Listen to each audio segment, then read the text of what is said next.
Imaginons un instant prendre les restes d'un mardi matin, tout ce qu'il y a de plus banal. Genre les toutes dernières gouttes froides au fond d'une tasse de café. Ouais, exactement ça. Prendre ce reste liquide et s'en servir pour peindre un portrait d'un effondrement psychologique. Un truc d'une intensité telle que ça met quiconque le regarde profondément mal à l'aise. C'est fou, hein? Aujourd'hui, on va voir comment une simple boisson renversée peut se transformer en une fenêtre géante sur la souffrance humaine. On plonge la tête la première dans l'univers de Dany Zouhir. Un artiste peintre marocain originaire de la ville de Meknès. Voilà, et plus particulièrement dans l'une de ses œuvres visuelles les plus saisissantes, quoi. Pour cette analyse visuelle, on a rassemblé une pile de sources vraiment hétéroclites. Ouais, on a épluché des articles de critiques d'art contemporain, des interviews fascinantes de l'artiste lui-même. Et aussi plusieurs essais d'histoire d'art. Des trucs pointus sur l'utilisation de matériaux organiques et la psychologie des formes. C'est ça. Et notre mission avec cette exploration, Mhm. c'est de décrypter cette image complexe, de comprendre comment ces symboles jouent avec notre cerveau. Et surtout, découvrir pourquoi le choix d'un médium, d'un matériau aussi peu orthodoxe, modifie complètement le message de l'œuvre. C'est exactement l'enjeu ici. L'art de Zouhir, surtout dans cette création, ça crée une friction visuelle immédiate. On ne regarde pas une toile lisse ou super académique. Ah non, pas du tout. On observe un espace où une réalité brutale, limite documentaire, entre en collision frontale avec un cauchemar surréaliste. C'est exactement l'effet que ça fait. Quand on pose les yeux sur cette œuvre la première fois, il y a, je sais pas, une sensation de vertige. Totalement. En croisant nos sources, on réalise que chaque décision, du choix du papier jusqu'à la façon dont le liquide a séché, a été prise pour provoquer une réponse physiologique. Bien avant qu'on ait le temps de comprendre intellectuellement ce qu'on regarde. On s'attend à décoder une scène et bam, on se prend une charge émotionnelle brute en plein visage. Bon, décortiquons tout ça. L'œuvre s'intitule Stylo et au café. Un titre très littéral. C'est la pure vérité technique, ouais. C'est dessiné avec un stylo et du café. Mais je vais jouer l'avocat du diable une seconde. Peindre avec du café, c'est pas un peu un gadget à la mode? Ah, la fameuse question du gadget. Bah oui. On voit tout le temps sur les réseaux sociaux des vidéos de gens qui dessinent des visages de célébrités avec un espresso. Qu'est-ce qui élève cette démarche au-delà de la simple prouesse technique pour en faire une vraie déclaration philosophique? Ce qui est fascinant ici, c'est justement que ce n'est pas utilisé comme un simple substitut de couleur, c'est utilisé comme une contrainte thématique stricte. C'est-à-dire? En choisissant le café, l'artiste s'impose une palette purement monochromatique. Il se prive délibérément des raccourcis émotionnels, habituels. Ah ouais, genre pas de rouge vif pour crier la violence, pas de bleu pour apaiser. Exactement. L'œil n'a rien d'autre à analyser que des ombres, de la lumière et des nuances de sépia, de brun et de beige. Donc ça force notre cerveau à se concentrer uniquement sur les formes et les contrastes en fait. C'est ça. Et biologiquement et culturellement parlant, le sépia, ça déclenche quelque chose de très spécifique en nous. La nostalgie. Oui, notre cerveau associe immédiatement ces tons brunis aux vieilles photos, aux archives qui se détériorent, aux vieux parchemins, quoi. Le café, c'est pas un pigment inerte acheté en tube au magasin, hein. Non, c'est une matière vivante, enfin organique. Et la matière organique, ça pourrit, ça s'oxyde, ça tâche. L'artiste utilise la capacité naturelle de ce liquide à s'étaler de manière chaotique. Pour créer des textures qui ressemblent carrément à de la moisissure ou à des hématomes. Ouais, d'accord, je comprends mieux l'approche. C'est pas juste peindre avec du café pour faire joli. C'est inviter littéralement la notion de décomposition sur le papier. Et c'est là que le stylo intervient. D'après nos notes, tous les détails anatomiques, les ombres fines, les contours, tout ça, est gravé au stylo. Une opposition parfaite. C'est presque un combat sur la feuille, hein. Le chaos organique du liquide qui essaye de s'étaler partout contre la rigidité mécanique de la pointe du stylo. La bille du stylo qui tente désespérément d'imposer un ordre, de définir des limites. C'est une excellente lecture de la tension technique. Ouais.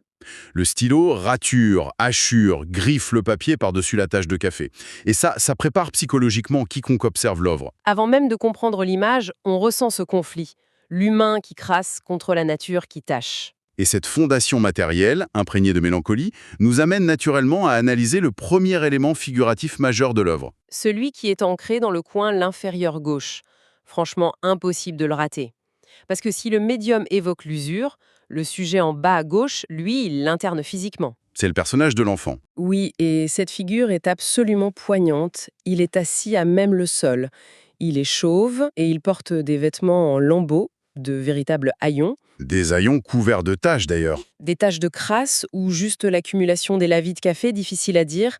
Mais le détail qui saute aux yeux immédiatement, c'est ce bandage. Le bandage enroulé autour de son poignet gauche. Ce détail est crucial dans la grammaire visuelle de la scène. Pourquoi le bandage spécifiquement? Un bandage attire l'œil parce qu'il signifie deux choses simultanément. D'un côté, il y a eu un traumatisme, une blessure physique grave, mais de l'autre, il y a aussi eu une tentative rudimentaire de soin. Ah, dans ce monde de décomposition, quelqu'un a essayé d'arrêter le saignement. Ou peut-être l'enfant lui-même, oui. Et son visage vient appuyer cette lourdeur. Ses traits sont hyper marqués, ses yeux sont immenses, très sombres, creusés. C'est pas du tout le regard insouciant de l'enfance, c'est clair. C'est le regard de la survie à l'état pur. Exactement. Et c'est là que ça devient vraiment intéressant. Parce que si on regarde la composition, cet enfant ne cherche pas du tout à capter le regard du spectateur. Il nous ignore complètement. Il est absorbé par ce qui se passe en haut. Complètement absorbé par quelque chose au-dessus de sa tête, ouais. Et en lisant nos sources, on a vu une question récurrente qui divise pas mal les critiques. La fameuse question de la réalité de la scène. C'est ça. Est-ce que cet enfant, dans sa pauvreté crasse, est le témoin impuissant d'un événement magique et terrifiant qui se matérialise physiquement dans son monde? Ou alors, et c'est là que c'est glaçant, est-ce que toute la folie visuelle qui flotte au-dessus de lui est une hallucination? Une projection directe de son propre traumatisme mental. Si l'on relie cela au contexte plus large de la géographie de l'artiste et de l'art contemporain urbain, on trouve une clé de lecture. Danny Zouhir s'inspire souvent de ce qui l'entoure. C'est ça. Même si l'œuvre est très onirique, l'enfant haillon avec son bandage agit comme une encre sociale indiscutable. Une réalité brute. La réalité des enfants des rues, des laissés pour compte qu'on peut croiser à Meknès ou d'ailleurs dans n'importe quelle grande métropole dans le monde. Et cette réalité donne un poids, une gravité insoutenable au reste de la scène. Donc en gros, sans lui, l'œuvre ne serait qu'une fantaisie surréaliste un peu planante. Totalement. Si l'enfant n'était pas là, en bas à gauche, nous regarderions les éléments flottants juste comme de l'art abstrait purement esthétique. Ouais, on se dirait « Oh, c'est joli, c'est étrange ». Mais parce que cet enfant, qui est marqué par une misère tellement réelle, sert de point de vue à la toile, le reste de l'œuvre devient lourd. Son regard fixe valide la terreur de ce qui se passe au-dessus. Qu'il s'agisse d'un effondrement réel de son univers ou juste d'une métaphore visuelle du fardeau psychologique qu'il porte, sa douleur nous interdit de prendre cette scène à la légère. C'est impossible de détourner les yeux. Alors suivons son regard du coup. Parce qu'il nous force à regarder vers le haut de l'image. Et là, les lois de la physique explosent complètement. On quitte le sol pour le ciel. On quitte cette réalité crasseuse et on fait face à une structure onirique, supermassive, qui flotte dans les airs. Ça ressemble à une immense sphère boursouflée. Ou peut-être un globe, ou un œuf géant. Ouais, un œuf, mais qui flotte pas paisiblement. Elle est en plein déchirement, cette sphère. Elle se fend par le milieu, comme si la pression à l'intérieur était trop forte, ou comme si la matière même de la coquille est en train de fondre. Et la déchirure permet de voir ce qui se cache à l'intérieur. Et c'est là qu'est le cœur de la tension psychologique de l'œuvre. À travers la fente, on aperçoit sans ambiguïté une figure humaine. Oui, on voit clairement un bras dénudé, une jambe tendue, Et la posture n'est pas du tout paisible. Elle suggère une chute, une panique. ou une lutte acharnée pour s'extirper de cet espace confiné carrément. C'est un corps piégé dans un monde qui s'effondre sur lui-même. Quand je regarde cette sphère qui se déchire, avec ce corps à l'intérieur, mon cerveau fait une association immédiate, limite viscérale, quoi. Laquelle? Ça ressemble énormément à un œuf, oui, mais un œuf corrompu. Presque comme un utérus renversé, où au lieu de s'ouvrir pour donner la vie et libérer l'enfant, la structure se recroqueville et s'effondre pour écraser ce qu'elle contient. Est-ce que c'est une lecture exagérée, d'après nos sources, ou y a-t-il une vraie intention d'horreur biologique ici? Ce n'est absolument pas exagéré. C'est même une lecture très alignée avec le courant surréaliste. C'est la perversion totale d'un symbole de naissance qui se transforme en symbole d'enfermement et de mort. Ça fait froid dans le dos. Et cela met en évidence le contraste hyper fort entre les deux figures humaines de la composition. En bas, l'enfant souffre d'une réalité externe. Le froid, la faim, la blessure physique au poignet. La douleur tangible du corps, en fait. Voilà. Alors qu'en haut, la figure piégée représente la souffrance interne, existentielle, ce qui est souvent caractéristique de l'âge adulte. L'angoisse psychologique enfermée dans sa propre bulle hermétique. Une bulle qui finit toujours par craquer sous la pression de la vie, exactement. Et alors, pour couronner ce désastre existentiel, il y a ce détail qui m'a complètement scotché, par son absurdité totale. Le sommet de la sphère? Planté tout en haut de cette sphère massive, il y a un parapluie. Un parapluie très ordinaire, mi. Ordinaire, ouvert, mais avec son manche qui traverse la coquille de la sphère et qui s'enfonce à l'intérieur, directement pointé vers la figure humaine piégée. C'est d'une ironie mordante. Complètement. Est-ce que la figure à l'intérieur a planté ce parapluie pour se protéger d'une hypothétique tempête à l'extérieur? Ou est-ce que c'est ce même parapluie, cette tentative de protection, qui a fini par percer la bulle et causer sa destruction? Cela soulève une question importante sur nos propres mécanismes de défense. Le parapluie, c'est l'archétype de la protection contre les éléments extérieurs. C'est le bouclier du quotidien, ouais. Mais ici, le désastre ne vient pas du ciel, il vient de l'intérieur de la sphère et de la gravité qui l'attire inexorablement vers le bas. L'échec manifeste de ce parapluie, qui est positionné de manière totalement illogique, c'est une allégorie brillante. Ça représente nos fausses sécurités, c'est ça? Exactement. Il représente toutes ces illusions auxquelles on s'accroche. Pensez au parapluie que nous utilisons dans nos propres vies pour nous convaincre que nous sommes à l'abri. Genre nos routines, nos titres professionnels, nos petites habitudes bien rangées. Nos certitudes, nous les brandissons fièrement en pensant qu'ils nous protègent du chaos, alors que bien souvent ce sont ces mêmes structures rigides qui finissent par étouffer notre monde intérieur. Et qui le font imploser. Le parapluie est inutile parce que le danger n'est pas la pluie. Le danger, c'est l'effondrement de soi. C'est exactement ça. C'est glaçant quand on le formule comme ça. S'agripper aux manches d'un parapluie pendant que son propre esprit se désagrège, et le terme se désagréger s'applique littéralement ici. Sur la toile, la matière bouge. Parce que cette sphère ne fait pas que se fendre. Elle fuit, elle saigne littéralement. Depuis la base déchirée de la sphère, il y a un écoulement massif. Un fluide. Ça ressemble à de l'encre noire ou à l'essence la plus concentrée du café. Une boue organique. Et cette coulée crée un pont vertical terrifiant entre le rêve cauchemardesque en haut et la réalité crasseuse de l'enfant en bas. Cette fluidité, c'est le mécanisme central de la dynamique de l'œuvre. L'artiste utilise la gravité comme fil narratif. Ça descend toujours. Le traumatisme accumulé en haut ne peut pas rester suspendu éternellement dans le vide. Il est lourd et il doit inévitablement tomber. Et ce flux visqueux tombe directement vers le sol, juste à côté de l'enfant. Pour atterrir dans une structure très spécifique, une sorte de construction en bois qui ressemble à un tiroir ou je fais pas un petit plateau plat avec une encoche. Un contenant géométrique. Et c'est là le drame absolu. Ce tiroir en bois est totalement inefficace.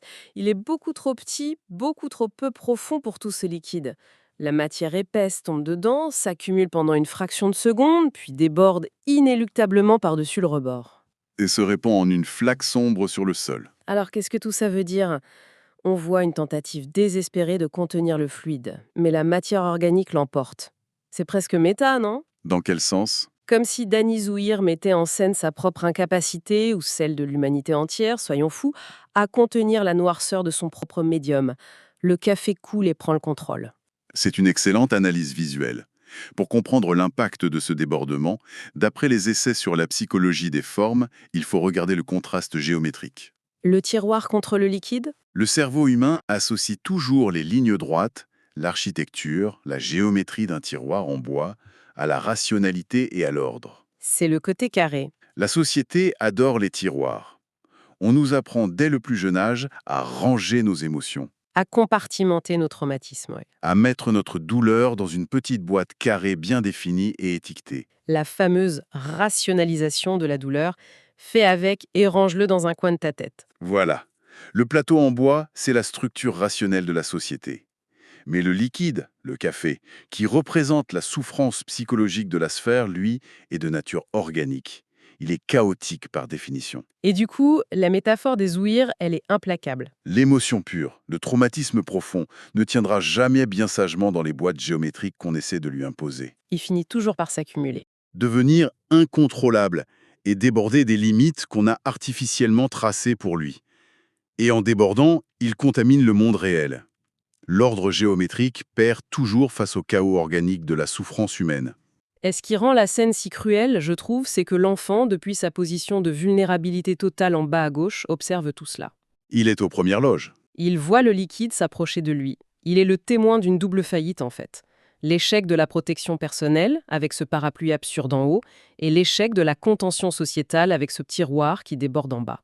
Un constat d'impuissance. Il regarde le monde des adultes s'effondrer et répandre sa noirceur sur sa propre réalité, sans pouvoir lever le petit doigt.